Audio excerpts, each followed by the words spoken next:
just leave this going because I don't want to take notes. Okay, so first, let me get some basics. How old are you? 26. 26, okay. And then how long have you been a student here? I've been a student for about 2.5 years. 2.5 years, okay. And then you joined ASB last year for the first time?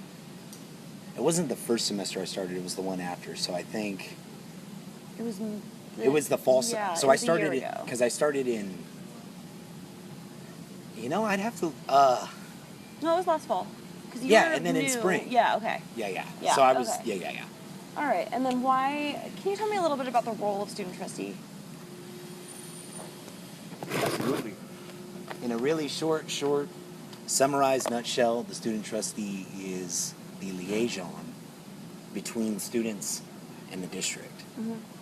So what I mean when I say that, you can have a Senate president that wants to do something on their campus, and then you'd go through your student senate for something of that nature. What if all the student senates in the district wanted something? What if students outside of ARC wanted something that students in FLC want?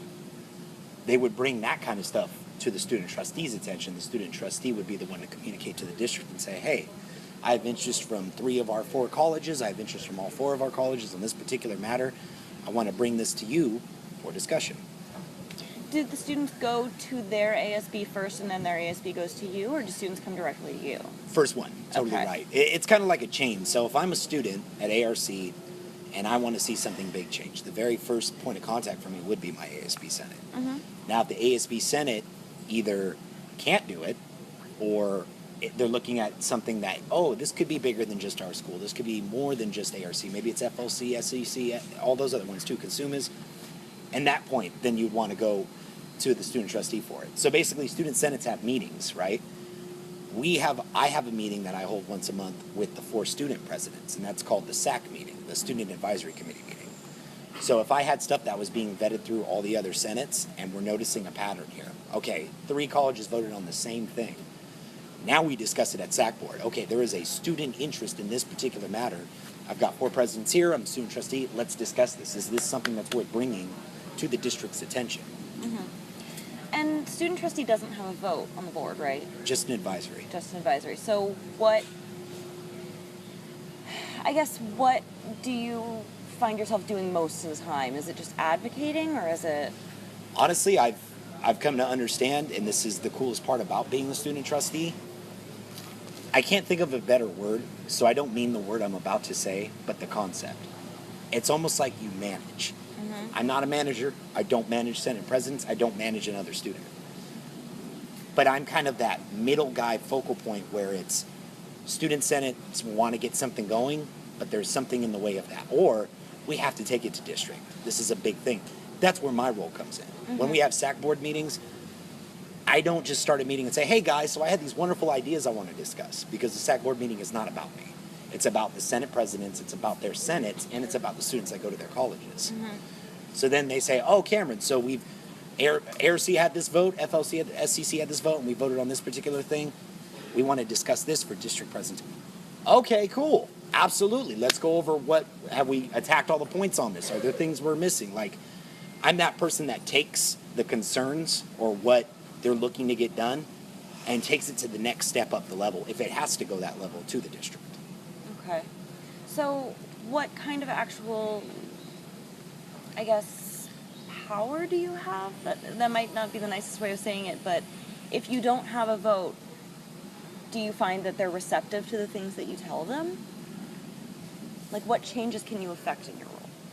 So not having a vote takes away the ability for the student trustee's actual decision Mm-hmm. to play an impact on the district as a whole. But it does communicate 2 other things. So we actually had a board of trustee meeting, I want to say, it's either 2 or 3 meetings ago, I'd have to double check, but there was a discussion to have Consumous' soccer field renovated. Mm-hmm.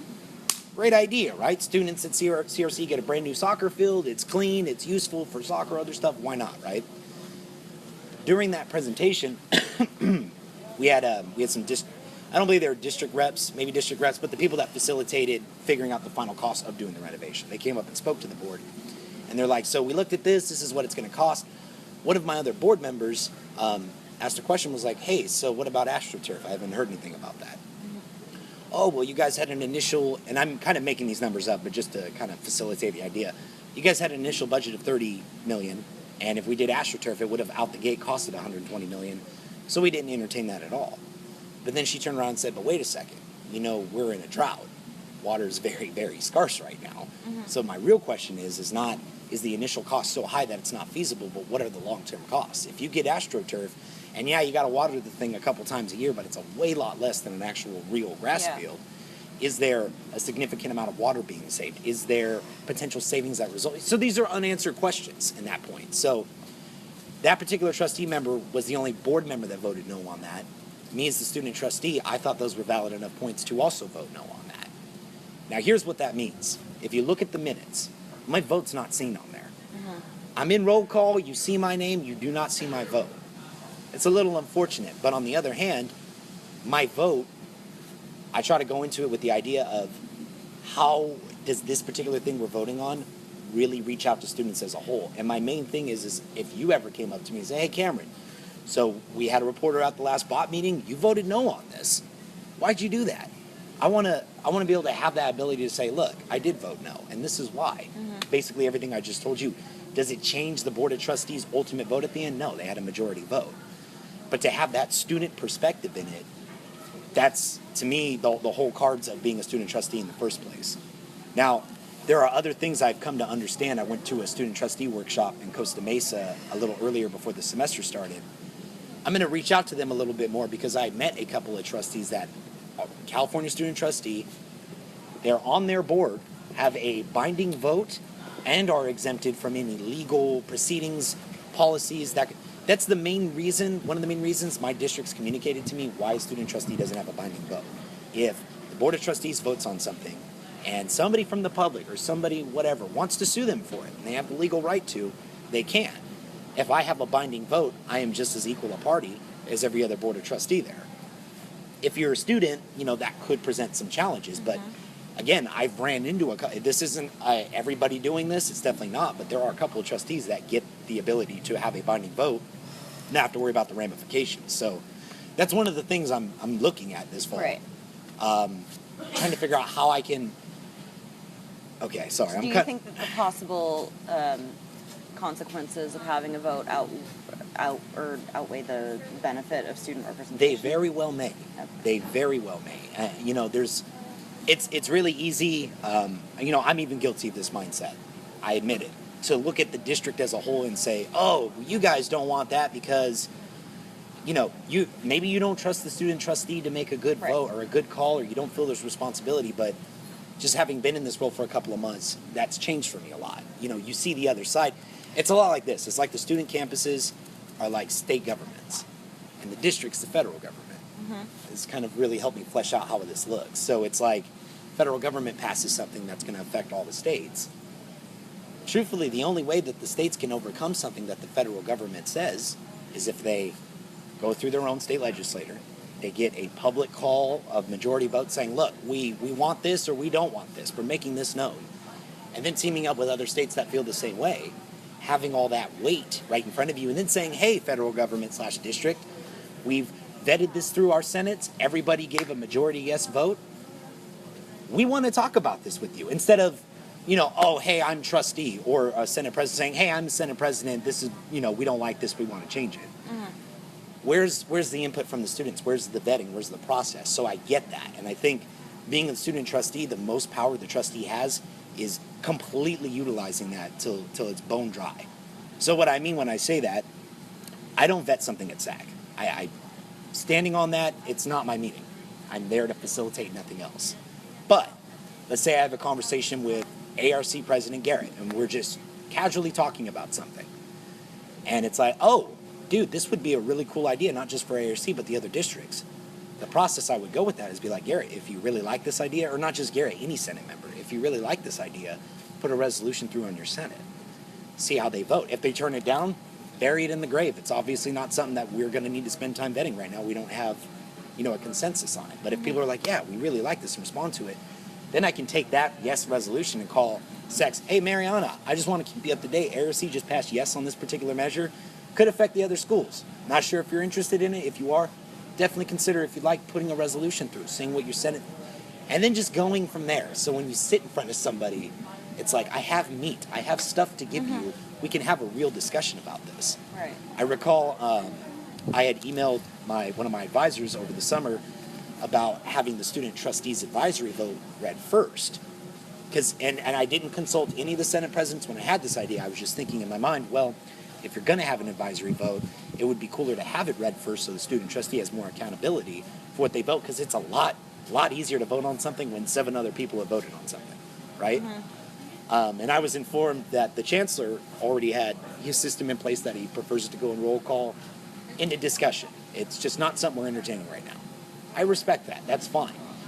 If I wanted to attack that same thing again, and I spoke to the Senates about it, and the Senates had also felt strong. If they didn't, we wouldn't have the conversation. But if they felt strongly about it, they're like, yeah, we do want to see student trustees vote read first.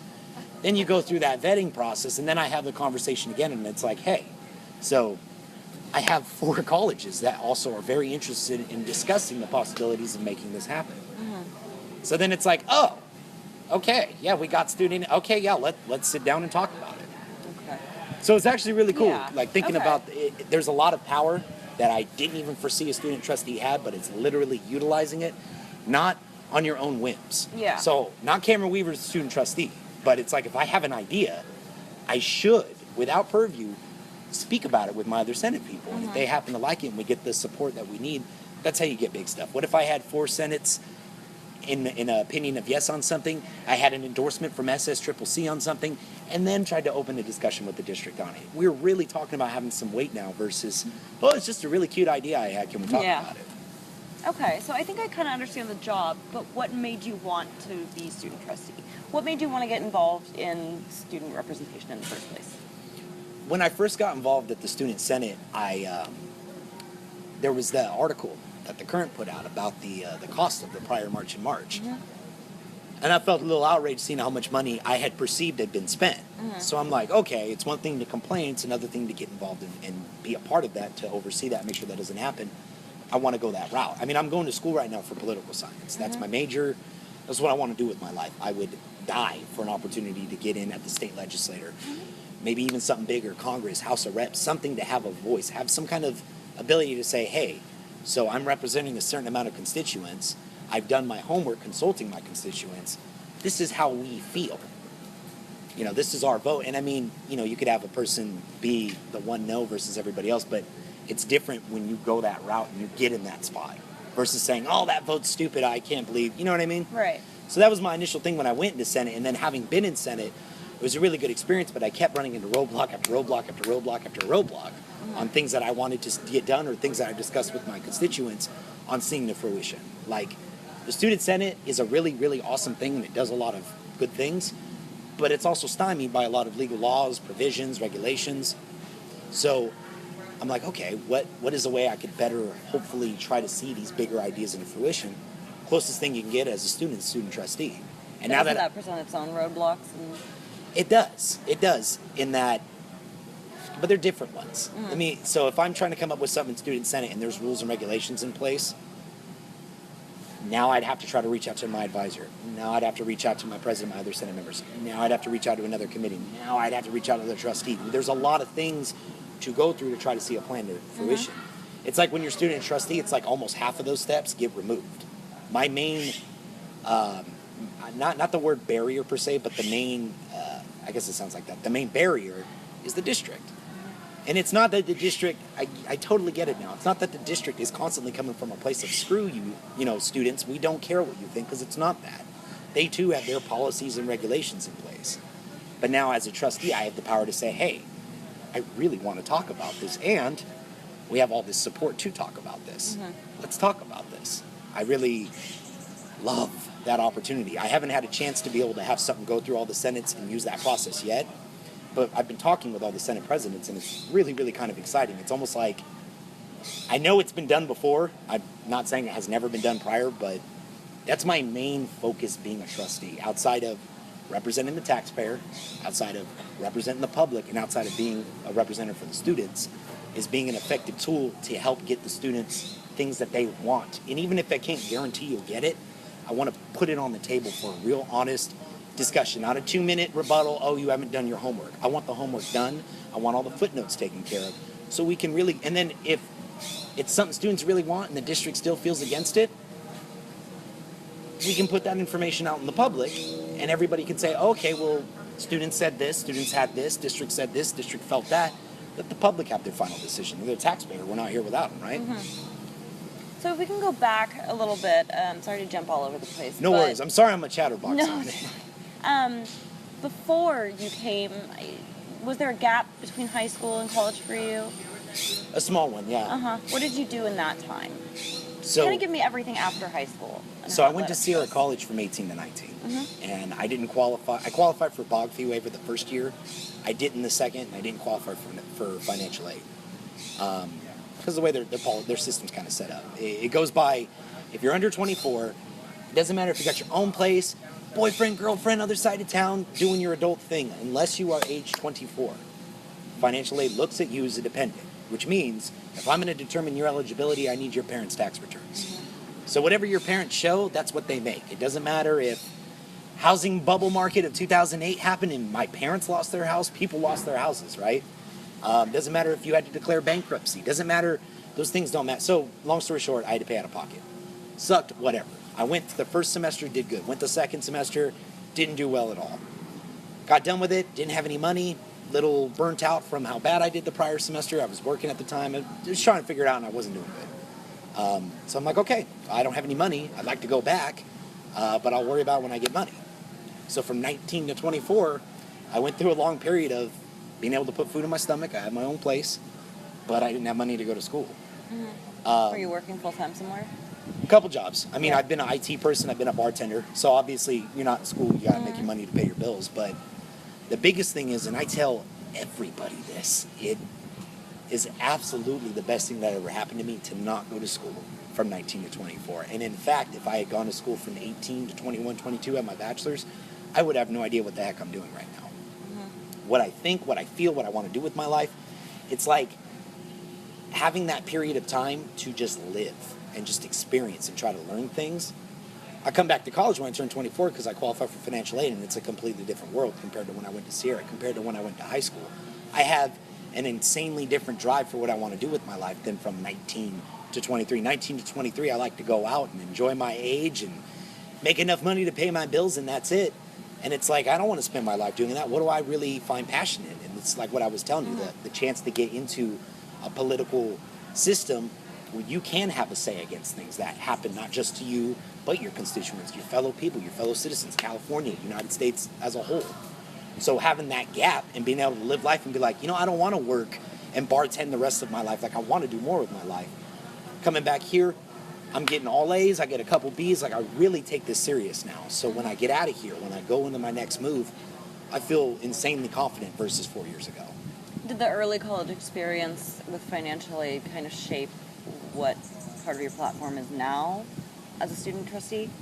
To be honest with you, my whole interest in politics started when 9/11 happened, frankly. And the financial aid experience was just like another cherry sprinkle on top of my ice cream. What about 9/11? I found it really interesting, like looking back. I was in 8th grade when 9/11 happened. And, I'm sitting in my science class. I don't know what's going on. I didn't watch TV that morning. I had my Wheaties. My mom took me to school. Yeah. And my teacher puts on the TV. He's like, guys, I need to show you this. Something really bad happened this morning. And he put on the news, and it's 9/11, and the buildings are burning, and then we watch them fall. You're an 8th grade kid. Yeah. So I'm like, oh my God, it's terrible. People died. What happened? Who did this? Oh, it was Al Qaeda. No, now we got to go to Iraq. I mean, not my teacher saying this, but as the months and the years progressed, you get a little bit older, you get a little more able to think for yourself. And, I just look back and you go over kind of what has transpired since 9/11, the facts or the data that's publicly available since 9/11, and I'm disgusted. I'm disgusted there's been so many things that were given to the public that omit the key things that really detail what the 9/11 Commission didn't go over when they did their report. There's just a lot of factoids that a taxpayer needs to know, A, because it could affect the safety of them and their family, B, because they're taxpayers. Their money's being used to fund missiles to go over to the Middle East. So the question is, is there damning evidence for this kind of thing? And then, it came out, Bush is like, oh, we never found weapons of mass destruction over there, but mission accomplished. I mean, I saw that, and frankly, it woke me up.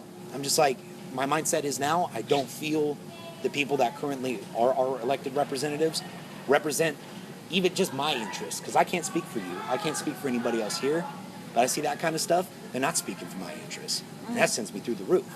So that's what got it started. As you go along, now I see that there are people that I feel are not representing their fellow citizens the best. How can I represent my fellow citizens the best? Like, it's not a popularity contest. Right. It's not about getting rich. I've been poor most of my life. I've made it this far. I'm a pretty happy guy. I've had a pretty good time for not having money. You become a politician and you make, like I was saying with the trustees' vote being read first. Oh, well, 7 other people voted, yeah, I better vote, yeah. It's bullcrap. It's absolute bullcrap to me. And I can't say that is fact and that anybody that does that should not serve, because that's just my opinion, but that's my opinion. So that's why I feel so passionate about it. So what, with the information you were talking about that you have, I don't know much about it. Like, what do you mean with the 9/11 Commission reports and stuff? Like, what's your opinion? It's come to my understanding that there was a lot of background involvement to some degree in 9/11 with the least likely suspect a normal American may think, Saudi Arabia. And this is kind of, again, why I want to get into politics. You read a couple documents that pinpoint Saudi Arabia. You read that these 19 guys are from Saudi Arabia. And then you read the via Freedom of Information Act reports that are released to the public. And it's like you have that information, you had read it previously, but then you see the reports, the damning reports, and you see the big black marker over damn near half the document. Yeah. And it's like, well, I can't really guess that says Saudi Arabia did this, and that, but why is this whole document redacted? How come the next 100 documents are all filled with black lines, but this is supposed to be informing a U.S. citizen what's going on? I understand the need for national security, but there also has to be enough transparency to say, beyond a shadow of a doubt, I'm going to spend your taxpayer money to go kill another human being. I have absolute evidence to back this up as the right move. Here you go. I didn't get that. I didn't feel I got that as a high school student. I still don't feel I get that now as a tax-paying adult when we send somebody not just over necessarily Afghanistan and Iraq anymore, when we're doing bombing missions over in Syria to get rid of, ISIS terrorists and all that, when we're sending supplies out to Libya to help rebels overthrow the Libyan government, displace, millions of citizens, destroy infrastructure. Like, there's just things you look at and it doesn't add up for me. If somebody else to see that and be like, hey, this all makes sense to me. Hey, who am I to tell you you're wrong? You're a taxpayer. You're just as equal as me. I don't see it that way. I'm really interested in that, and from the perspective that it spurred your interest in politics. I know, like, a lot of people, I've heard a lot of people talking about what happened with the buildings.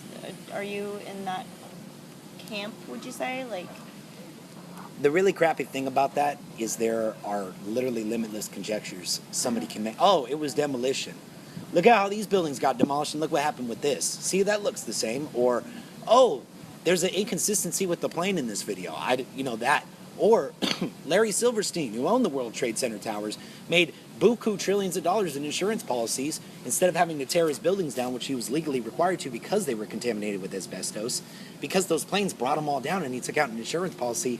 Don't quote me on it. I want to say a week before. I could be a couple days off. It was very suspicious. Took out an insurance policy on all of his buildings. Terrorist attack happens. Buildings all crumble. Now guess what happened? You don't have to pay the cost to get your buildings deconstructed, health-wise, to get rid of the asbestos. You just made a bunch more money. Now you can rebuild your towers, which is exactly what seems to have happened. yeah. So it's like... Do you consider yourself, do they call themselves truthers? No. I first off consider myself a human being that's concerned with the information that my government and my particular nation I was born into communicates to me. It's just a personal observation. There's a very large stigma now, truthers, conspiracy theorists. I mean, it's almost mainstream now, where if you ask any kind of question about any kind of pertinent event, you might be a weird person. I might have to take a look at you. I completely feel the opposite. You're not patriotic if you're not out there not only looking at your government, criticize your government. The government should be bending over backwards to make you happy. That's That's what a real public servant is. A real public servant goes into that job and says, look, I already know who I am. I know what I believe in. And I like me. I like me as a person. So if somebody gives me a criticism or tells me I'm not doing my job right, cool. How can I be better for you? I get my salary from you.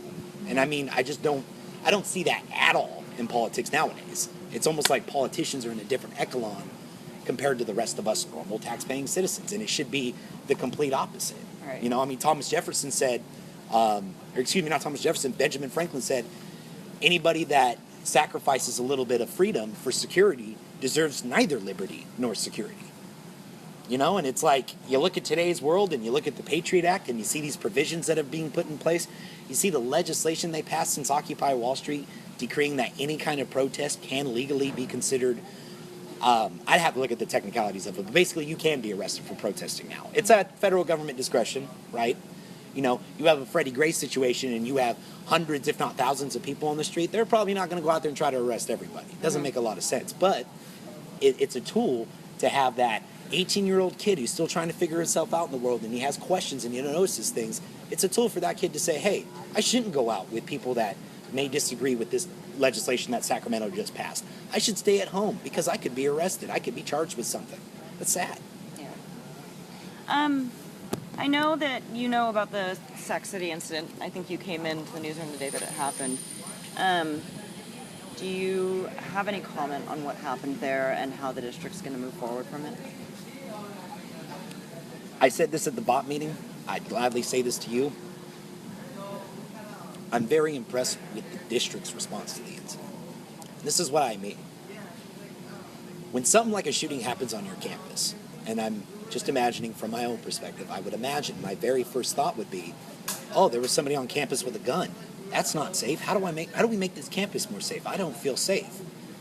But it's a lot bigger conversation than that, because you could ask yourself, okay, well, a shooting happened right on the outskirts of Sac City, basically on the campus. What if we put metal detectors in? You got to ask yourself, okay, do I want that at my college? Now, we've had a shooting, but this is the first shooting that's ever happened in the district's history. District's been around for, over 40 years, I think, almost 30, 40 years. But isn't that also symptomatic of school shootings are increasing by the year now? It is, but then you'd really have to ask yourself, everybody, even experts and non-experts, have their own opinions on it. If you were to ask me, Cameron Weaver, why do you think school shootings are happening? I would not tell you it's because firearms can be legally purchased. I would tell you, well, if you look at all the major school shootings that have been nationally reported, every single shooter has one very weird thing in common. They were all taking antidepressant medication. What kind of antidepressant medication were they taking? Oh, Prozac. Oh, this, oh, that. Let me look up side effects for these medications. Oh, okay, the side effect of getting really manic and delirious and potentially crazy is very unlikely, but it can happen illicit here. So if you look at it, it's like, okay, we have this many amount of people taking this amount of antidepressants or this type of antidepressant. There's going to be one person that takes it and doesn't react well to it. Yeah. You know what I mean? So it's not saying, oh, give everybody a gun. I'm not necessarily saying that, but I have never, ever heard on TV in a national conversation anything about antidepressants. Anything. The Aurora, Colorado shootings, Newton, Connecticut shootings. I think the recent one in Virginia, I haven't looked into that. I don't know if that dude was on antidepressants or just a jilted ex-employee, but there's Columbine. There is a really big pattern with that. And that's another reason somebody like me wants to get into politics. I would love to be on the Senate floor and say, hey, we're talking about guns all day and night. What about this? How come nobody's discussing this? Why do you think that is? Well, see, if I was to tell you that I think that there's a stake from, FDA and the people that support the FDA or get financial kickbacks for being supporters of the FDA to not let that conversation happen, somebody might consider me a truther or a conspiracy theorist, which is kind of the circular argument I was mentioning earlier. Mm-hmm. But I wonder, as just a critically thinking young adult male, why that conversation hasn't happened, where there's that connection, It's just a weird world we live in. I feel like that shouldn't be looked at weird. Mm-hmm. I feel the opposite. I feel like everybody should be like, wait a second. Yeah, this is weird. How come we haven't explored this one little thing? And so what if it's a damning indictment of the FDA? If it's a damning indictment of the FDA, they're obviously not doing their job. Mm-hmm. And you need to get the people out that aren't doing their job and put people in that will do their job. Okay. So that's kind of my thought on it. With the district's response on the Sac City shooting, they went out there, they gave lunches to students, they've had an increased availability of counselors on the campus to help students that might have, even if you didn't witness it, it can be a traumatic experience. Having somebody available just to talk to, that's a really nice gesture. It's like, hey, I'm really sorry this happened to you guys. This really just happened, so we're trying to figure out the best way to respond. We have counselors on the scene. We made some food for you guys. I know it's not going to take away the pain of this happening, but we hope that this makes you feel a little better. Like, that's sweet. It's really, really nice. So you don't think the conversation should be about gun control? I don't. I don't. If, and heaven forbid this happened, you know, to me, one of my loved ones, my friends, your friends' loved ones, whatever, another shooting. But when I look at what has transpired, again, I have one shooting statistically that's happened in 30, 40 plus years. I don't know if that's a conversation that deals with gun control yet. Now, could we look at alternatives? Absolutely. Is there potentially a need for more security to some degree on campus? That would be a pretty logistical way of solving it, right?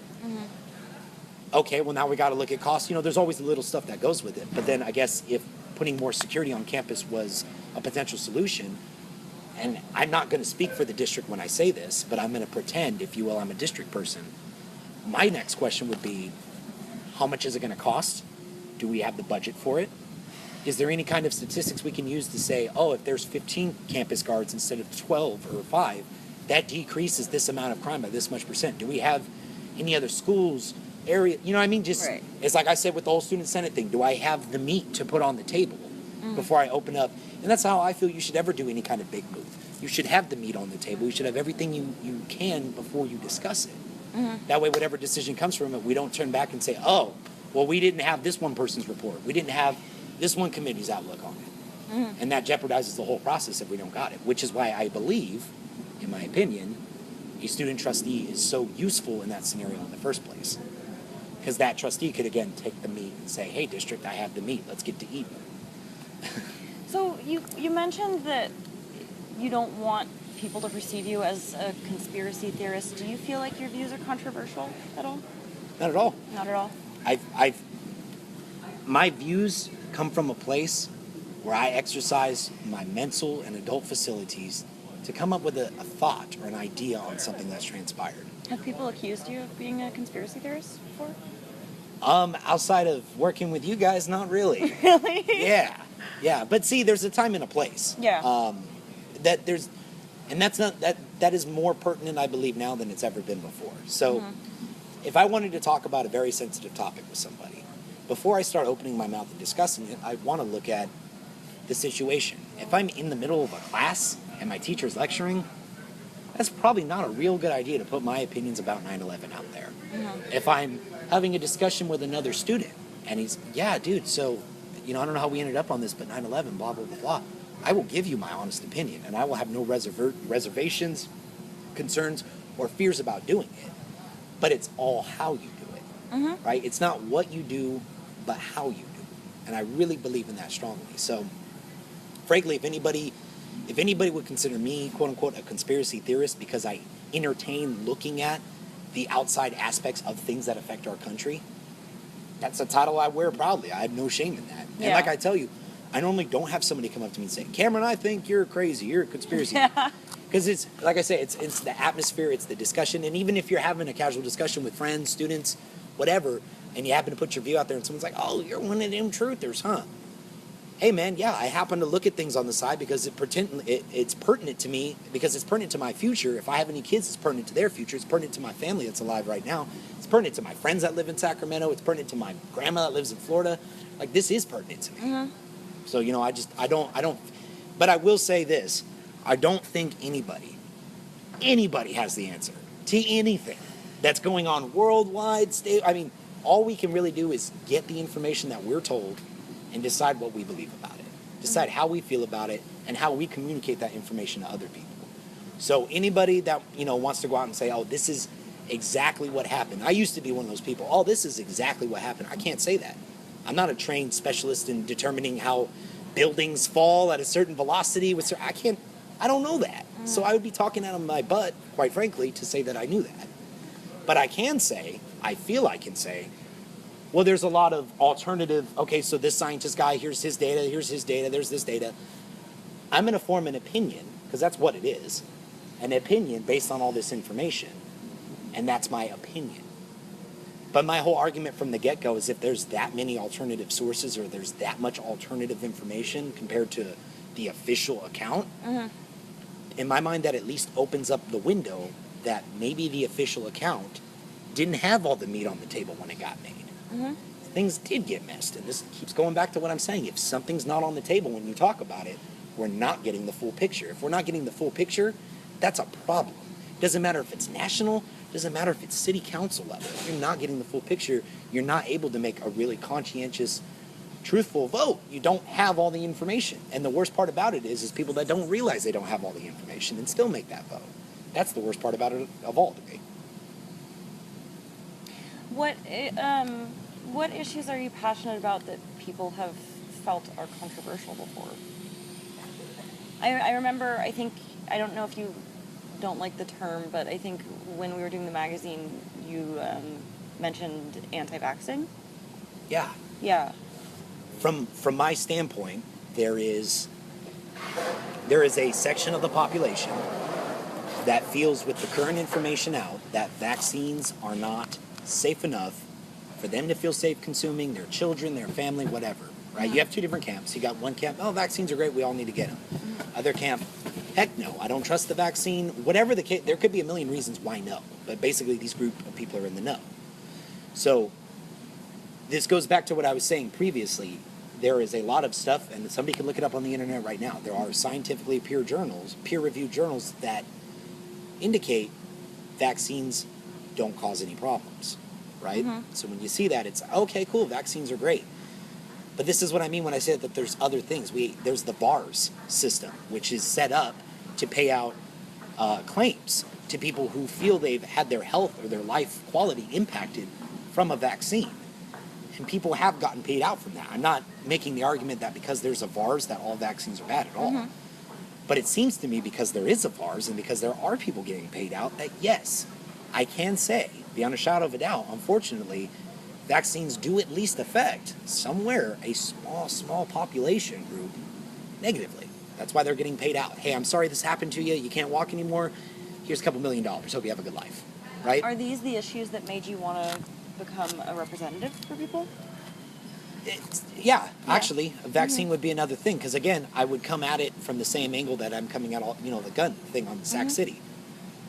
Okay, we have other parts of this meat that are there, and people very may likely know they're there, but they're just not being discussed. It's not being entertained. You would recall maybe I had, when I wrote my article last year, I was on the anti-vaccination side, and Brandon was on the pro-vaccination side. I had found a congressional record in 2002 of the head op, I forgot his full title, he was the top dog of the CDC. He ended up going to GlaxoSmithKline a couple years later, but he gave, and in quotes, a report to Congress saying, hey, so our initial preliminary investigation show that this amount of, and I'm not sure if I'm saying it right, thimerosal, Thimerosol, which is a preservative. The amount of thimerosal exposure to infants can cause all these negative, debilitating things. Now, even Walter brought up a really good point to me and said, hey, Cameron, that was made in 2002. This is 2015 now. There's a lot more information out. There's more findings, and I totally concur with that. That's very true. But again, if I ever have the head of CDC coming out and making a statement, period. I mean, that's going to make the CDC look bad, period. Yeah. This is what I mean. Okay, well, that happened. So who's to say that anything else that's coming out in 2015, report-wise, finding-wise, that there might not be something in there, there's a hole. Is there a piece of the puzzle that's not fully in there? And then again, the most dangerous part, all you have to do is if somebody sees this and they don't care about the topic enough to look into it or want to question it, they will just see this information and say, oh, that must be true. When again, the only information you and I ever receive is information communicated to us. I wasn't there when the study was run. I didn't actually get to see them touch the vials.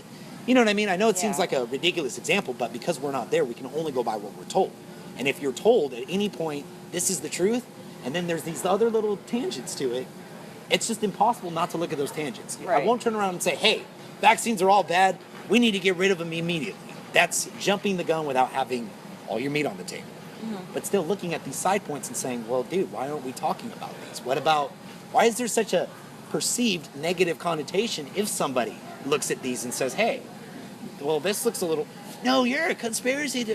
You see what I'm saying? Yeah. I mean, does it impact your ability to represent the students, do you think? Not at all. No. Because I think that from what I remember, I think the most controversial thing that I ever knew of you expressing was regarding the Holocaust. Do you feel like your views on those things could impact your ability to represent, for example, like the Jewish population of students? Not at all. No. Not at all. To be a little more particular, I come across newspapers from 1915 to 1935. New York Sun, Daily Post, little scattered across the country. Yeah. And the video in question that I showed Walter, basically somebody had a really nice camera and laid all the newspapers out. And it's basically like, look, I'm just going to show you what they say. And here's the other thing with that. I don't have the physical copies of those newspapers. Is it absolutely possible there might have been some changes to it? Very, very likely. It's possible. But in these newspapers, there was just a very conflicting thing I had noticed. There was a continual reporting that 6 million Jewish people were facing a lot of, they were facing starvation, being evicted from their homes over in Russia. And then 3 years later, it changed to Ukraine. And then it changed down here. And then it went back to Russia. And then, this is before World War II even started. So that was why I wanted to show Walter that, because it was a weird thing to me that, I always remember being told, unfortunately, that 6 million Jewish people lost their lives, which is a tragedy. But I was just really confused why newspapers 15, 20 years prior to that were reporting that 6 million Jews were dying and facing pain and starvation and all that. When World War II ended up happening and ending, and then, we come out and say, 6 million Jews unfortunately lost their lives. That was me from a journalistic perspective. That don't make no sense to me. It just doesn't. Now, if one was to assume that those newspaper articles were all true, which I can't make that assumption, to me it casts a very interesting light on where are we getting the final idea at the end of World War II for how many casualties happened. That doesn't mean that Jewish people were not in prison. That doesn't mean Jewish people weren't tortured. I can't say that. Nobody can say that. But I'm just looking at previous archived newspapers, and they're reporting a continual number that, I would expect if I read this in the SAC-B and it said 3 million people are facing death and aggravation over in Russia. The next time I hear about those people, especially 3, 4, 5 years later, I would expect I wouldn't see 3 million. Because there are people that are, unfortunately being pillaged and being killed, and it's terrible, but where's the updated statistic? And, post-World War I, we had a very accurate way of detailing how many soldiers died, how many human beings lost their lives, how many people got hurt, what state they're from. Like, we had a modicum way of being able to organize information in the early 1900s. So, that's kind of where I came from on that. Now, I'm definitely not going to go out and venture and say anything of, Holocaust didn't happen. There are tons of people that make that argument. And from a really non-biased perspective, I completely disagree, but I also completely agree. And what I mean when I say both is I don't know the answer. So as a human being, it's unfair of me to sit there and say, because I was told something my whole life, I know this to be the truth, and you are incorrect. People do that every day about everything. We don't even have to use, Jewish people as an example. Even the smallest detail. Hey, 49ers sucked this game. I watched it. It's a fact. Other person's like, no, dude, they rocked. They did great. Neither side's right or wrong, because neither side can really make that connotation. Yeah. So would you consider yourself more skeptical than anything? Very skeptical. Wear it on my sleeve, honestly. My whole mindset on something is if anybody has anything they want to state as a fact, if you ever want to come up to me and say, Cameron, this is a fact, my very first inclination to you is going to be, I will totally entertain that. You feel that's a fact. What is your supporting anything to assert that? I feel it deep down inside my heart. Okay, I respect you have the right and the ability to feel what you want to feel in your heart is true. That does not mean I'm going to concur with you. But I can respect however you feel. And do you think that helps you in your representative duties? I think it's essential. Yeah. I think it's absolutely essential. I think the best politician in the world would probably be the most skeptical person, frankly, because you need to ask questions. You need to flesh things out. If you're a representative of the people and millions of dollars are going into something, to me it doesn't even seem like, I should do this. It's a necessity that I need to explore. Wait a second, why are we spending $56 million? What What is coming out of this 56 million? What are the negatives that are coming out of this 56 million? Not who gets the kickbacks, what politician's getting funded by this particular group to vote. I mean, that's all stupid. That's how it is now, but it shouldn't be.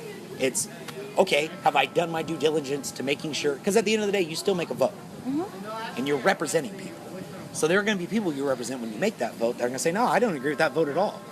You have to have the confidence and the know-it-all to say, I really did exhaust all the options I could to get as much information on this as possible before I made that vote.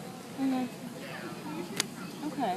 But being so skeptical, is it hard to come to have definitive opinions on things?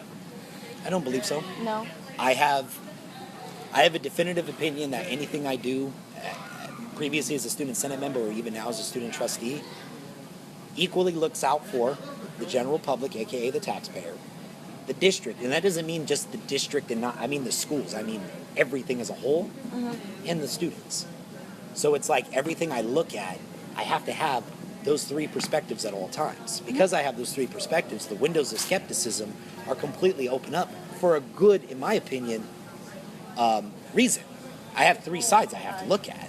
So it's going to be very difficult. It's going to be damn near impossible for me to sit there and say, oh, I spent 5 minutes looking at this, and I know that these three things, beyond a shadow of a doubt, are what's best. You know, or that these three groups are going to be represented by this. You know, and it could be something small. We have a bot meeting and we have a contract bidding to get some construction going somewhere else. Not the soccer field example per se. That's not necessarily to the degree you'd have to do the analyzation. You look at, okay, we're going to expand a particular campus. We have the funds for it. We've got the contract. Yeah, that does look like it's going to benefit all three. Yeah, let's do it. If the conversation was different and it was like, we don't have $56 million, but we need to take a loan out for $56 million to build this, then it's like, wait a second. Yeah. We don't have the funds necessarily for this. Let me explore that. Is taking out this bond or whatever really going to benefit all three sides? On top of that, what are the ramifications of taking that bond out? Is that going to cost students more money in their registration fees going down the road? Is that how they're going to make some of this money back? Like, this is the kind of stuff I feel you have to look at. I think I just have one more, and then I think we're good. Aside from profiling you, I think John already talked to you about the bus pass thing, and we know where you stand on that, right? Yeah. Okay. So besides the profile of you, I'm working on a story. Los Rios, I know ARC, but I think Los Rios in general contracts with Citation Processing Center. It's a P.O. box. It's a weird company, and they've been the subject of some articles calling them out for sketchy practices. They're a private contracting business for revenue collection of parking tickets. What are they called? Citation Processing Center. If you get a ticket here, on the back of it, it says that the Los Rios police don't handle the appeals. It goes to a P.O. box or a website called citationprocessingcenter.com. There was an OC Weekly article about them, that they have some sketchy practices, that they were found to kind of skirt the law in some areas. I don't know if you know much about, like, parking laws in California, but Not too much. they're, like, privatized, so it gets really, like, unethical. But I don't know if you're going to be able to give me much on this since I just told you about it, but... Yeah, literally, that's news to me, so I probably wouldn't have too much on it. So there's concerns that this third-party organization has been doing some... I'm just kind of curious, I guess, what vetting goes into. Have you been on the board when much contracting has been going on? Not in particular. Like I said, the only contracts I've seen in the last 3 or 4 meetings have been the really short, sweet ones. We have this much money. We want to do this to this campus. We've sent the bid out. 7 people responded. TNT Industries Incorporated offered the lowest bid. We were presenting this to the board with the recommendation that you approve. Hey, lowest price. We have the great. Yes, you know, but nothing. I mean, I can send you the article. That'd be cool. Yeah. Okay. Yeah. And I'll tell you this too.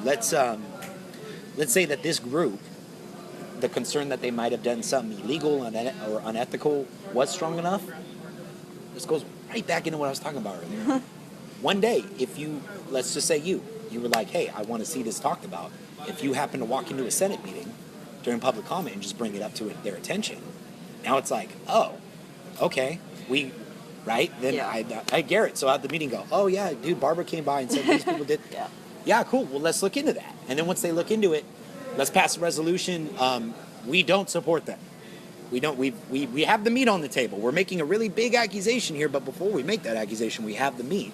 We do not support what they're doing. We don't support having them on the district. Resolution voted yes. Mm-hmm. Other schools, it's SAC board. Then I come to the district. Hey guys, I don't know if you knew this, but a lot of students seem to not like that we have our relationship with this particular company. Had this vetted through Senates. This is the information that we have that make us reach that conclusion. What can we do about this? Mm.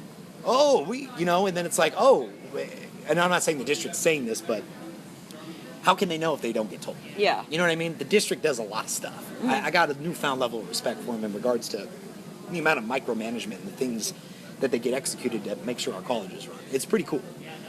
But the little stuff I can totally foresee goes under the radar. Doesn't make it okay, but we're all human beings. Yeah. So if we exercise that power that we got, it's great. Now it's like the students and the faculty are on the same board. So at least if the district, after all that, wanted to turn around and say, no, we are keeping our contract with them, it's all now out in the public. Yeah. The students have done their homework. The students have consulted their student reps.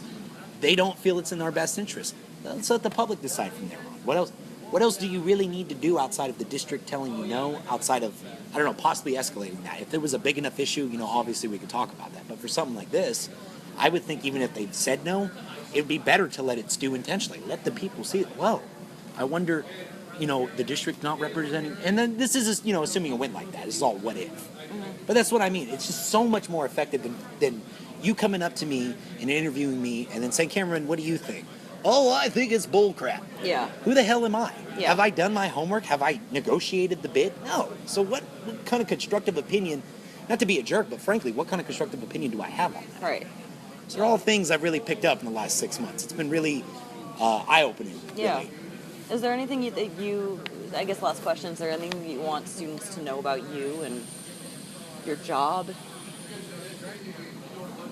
For me to be the most effective at my job absolutely depends on students having an interest in communicating what they want improved, what they don't want improved. Mm-hmm. It's the same thing we were saying in Student Senate last year. It's the same thing the Senates on all campus have been saying. It's the same thing I feel like we've been saying for a while now. We need student participation to make the process effective. I ran for student trustee because I don't feel that the student population as a whole, 70,000 students, feels that the student senate or going to the district will change anything. They obviously, frankly, they don't think that it's going to make an impact in their student life. That's why they're not bothered to vote. I totally get it. I'm not going to go do something and invest my time into something if I don't feel like I'm going to get a kickback for it. Mm-hmm. So what I'm trying to do in this whole year term, my whole goal, is to be able to facilitate that things can get changed, that things can happen to the point where Betty Sue, who comes to school one day a week, is going to feel something from her elected reps, her student trustee, just as much as Mary Jo, who goes to school 5 days a week. Part of the clubs, goes to every Senate meeting. I'm glad you do that, Mary Jo. I appreciate it. But I'm not trying to reach you right now. I know that sounds mean, but you're already here with us. I love that. Stay with us. Stay as long as you like. I want the people that don't care. And how you do that is, again, I'll give you a really, really broad example. So the district has a policy where when they have surplus equipment like computers, couches, furniture, they used to auction it. I think at the local level, like to the public. They stopped doing that because the costs got higher than the money they were making from it. So now we just recently voted yes on a different, I'd have to pull it back up. I can't remember the specifics of how we're going to manage the disposal of that stuff, but they found another supplier that'll take it. What if, instead of that, and again, you got to figure out the little stuff. How much will it cost? How can we execute it? Absolutely. But what if there was a way, instead of giving it away there, you bring the stuff on the campuses? You want to, computers get outdated. Absolutely. Every year a computer gets outdated. But if a student doesn't have a computer, period, they're probably not going to complain about getting a damn computer that otherwise would have been thrown away. Mm-hmm. Or, hey, I got a house right across the street and I have 2 roommates. We don't have a table in the kitchen. What if I'm on campus one day and a nice table just sitting there that would otherwise be tossed?